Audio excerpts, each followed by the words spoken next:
This is the Watchman giving a clarion call. And this week, I wanted to cover something that's jumped out of nowhere and blindsided a lot of folks. That event has to do with the commodity trading sector.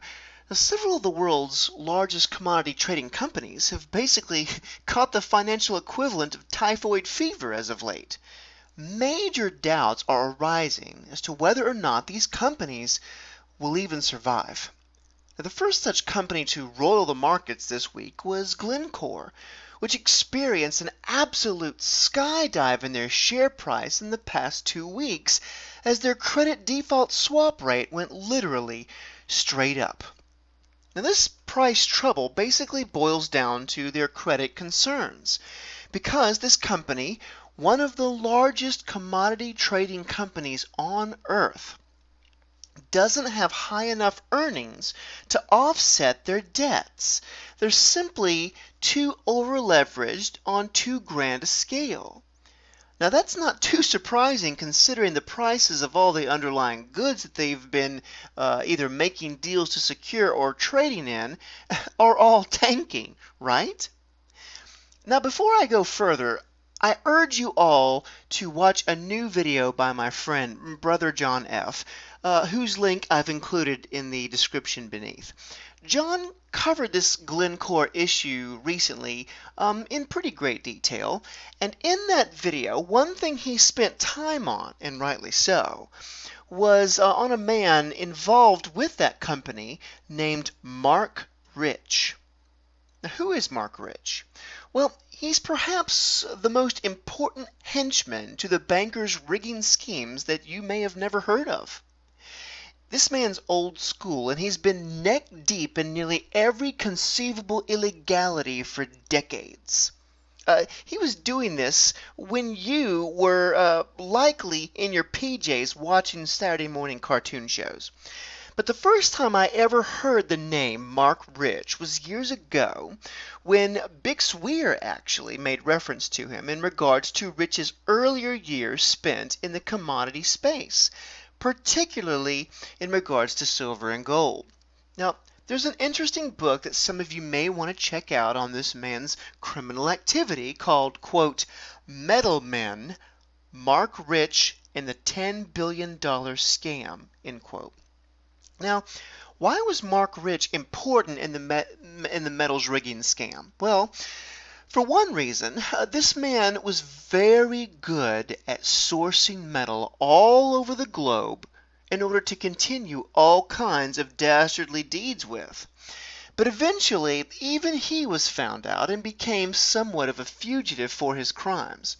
And the crimes he was guilty of were massive, truly massive, involving many billions of dollars.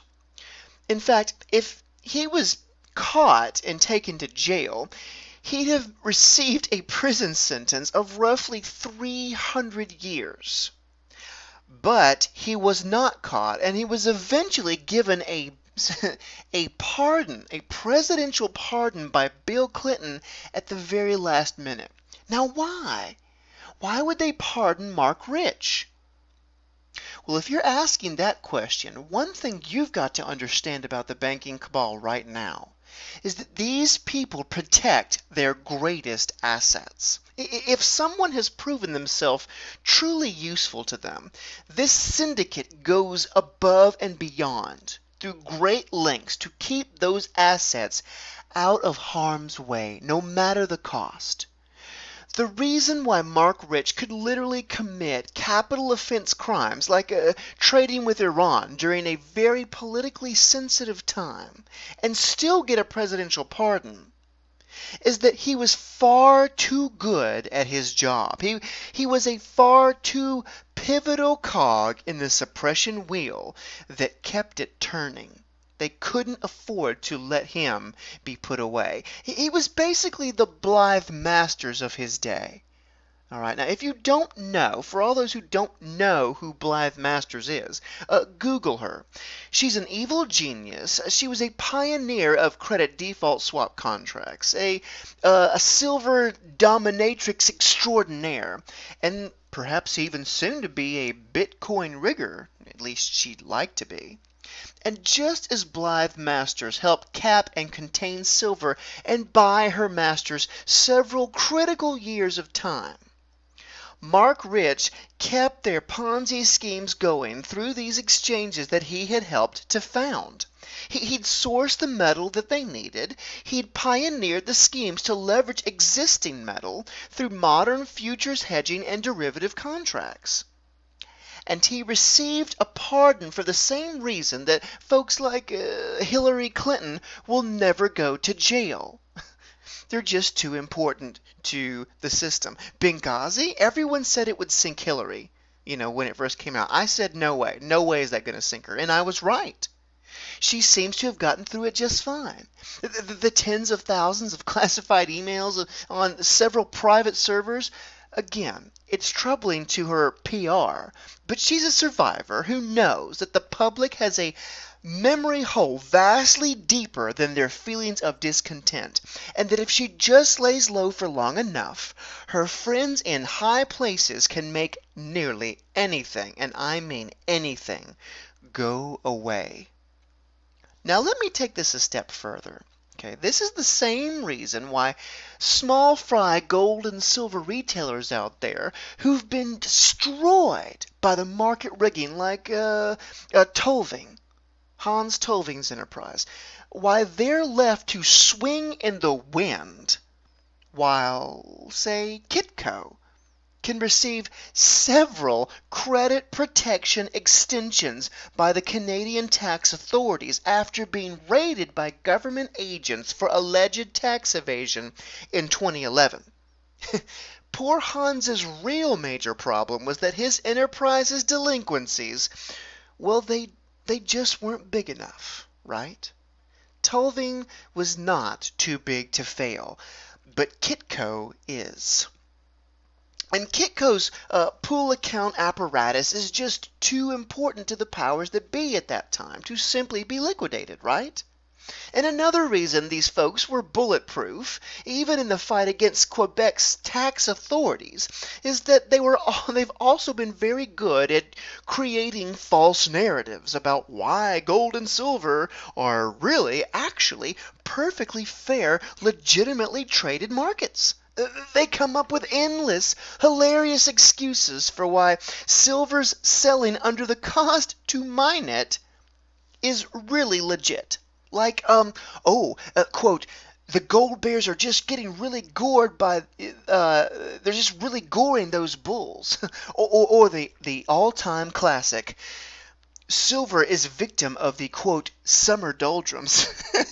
That one always gets me. Fantastic. These people are comedians. Okay, Kitco's job is to get as many stackers as possible involved in these pool accounts, these pool account programs, siphoning off precious real investment demand and to rein in the crazies, end quote, in our gold and silver space.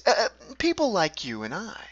Okay, we are dangerous to the bankers because we will never stop saying with fearless conviction that the emperor has no clothes and that nothing on earth is less freely traded than silver and gold, and that's a fact. So what's my point in all this? Well, my point is this. Recent history demonstrates that if someone or something is too important to the confidence of this entire fake edifice of freely traded markets and precious metals, then the banking powers will circle the wagons and do whatever, and I mean whatever is necessary to save them. They'll bribe officials. They'll pay off fines. They'll get bankruptcy extensions or even, yes, presidential pardons. This is exactly why the bankers are likely trying to put together a last-minute deal to sell Glencore to other bidders. This is truly an emergency situation and could have gargantuan, terrible results for the system. Glencore and Trafigura are both too big in their industries, and those underlying derivatives tied to them must be held together for as long as possible. Glencore is a mighty cog in that suppression wheel. And if either Glencore or Trafigura fails, the chain event they could set off would be devastating and lead to much bigger market failures. And I totally expect them to be bailed out. I expect someone to play the role of the shining white knight and scoop them up for a song at the last possible moment. However, there's one last, more positive takeaway in all this, in the whole Glencore fallout, that many people are missing. And that's this. The current failure of these companies, to me, highlights just how sickly the entire rigging facade has become. Brothers, it is further proof that in the end, there is no reason on earth to fear these people. This banking monster in the end will eat itself. Its system is bleeding itself, and on the end will fall on its own sword.